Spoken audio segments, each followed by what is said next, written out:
അത് തിരക്കേടില്ല. അദ്ദേഹം തെറ്റായ കാര്യം ഇപ്പൊ പരസ്യമായി പറയുന്നു. അദ്ദേഹം പാർട്ടിയെ തിരുത്താനെന്ന് പറഞ്ഞ് പാർട്ടിയെ തകർക്കാൻ നോക്കുന്നു. ശത്രുക്കളുടെ കോടാലിക്കൈയായി പ്രവർത്തിക്കുന്നു. ഇതാണ് അവിടെ സംഭവിച്ചത്. ഒരു കാര്യം പറയാം, പയ്യന്നൂരിലെ പാർട്ടി എന്ന് പറയുന്നത് ഒരിക്കലും തെറ്റായ വഴിയിൽ പോകുന്ന പാർട്ടിയല്ല.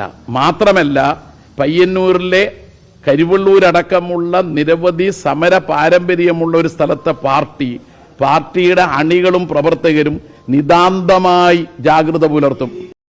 നമ്മളെ പയ്യന്നൂരിലെ രക്തസാക്ഷികളുടെ ഫണ്ട് മുക്കിയ കഥയാണ് നമ്മുടെ ജയരാജൻ സാറ് പത്രക്കാരുടെ മുമ്പിൽ പറയുന്നത്. പക്ഷെ ഇതെങ്ങനെ സംഭവിച്ചു എന്നുള്ളതാണ്.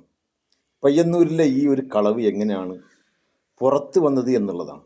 കാരണം നമുക്കറിയാം, കേരളത്തിൽ പല പാർട്ടി പ്രവർത്തകരൊക്കെ കക്കലും മുക്കലും അത് പിന്നെ നാട്ടിൽ പാട്ടാവലും അതിൻ്റെ പേരിൽ അന്വേഷണങ്ങളും പാർട്ടി അന്വേഷണങ്ങളും അവസാനം അതെല്ലാം കളവാണ് എന്നൊക്കെ പറഞ്ഞ് പാർട്ടി പ്രവർത്തകരൊക്കെ ഉയർന്ന സ്ഥാനങ്ങളിലേക്കൊക്കെ കയറ്റിയിരുത്തിയിട്ടൊക്കെയാണ് അങ്ങനെ ചെയ്തുകൊണ്ടൊരു പാർട്ടി. പക്ഷേ ഈ പയ്യന്നൂരിൽ ഇങ്ങനെ സംഭവിച്ചത് എന്താണ്? കാരണം അവിടെ പാർട്ടി പ്രവർത്തകർ വളരെയേറെ ജാഗരൂകരായി എന്നുള്ളതാണ്. അത്രയും വളരെയേറെ ശ്രദ്ധാപൂർവമാണ് അവിടെ കക്കലും മുക്കലൊക്കെ പുറത്തു പോകാൻ വേണ്ടിയിട്ട് വളരെ ശ്രദ്ധിച്ചിരുന്നു എന്നുള്ളതാണ്.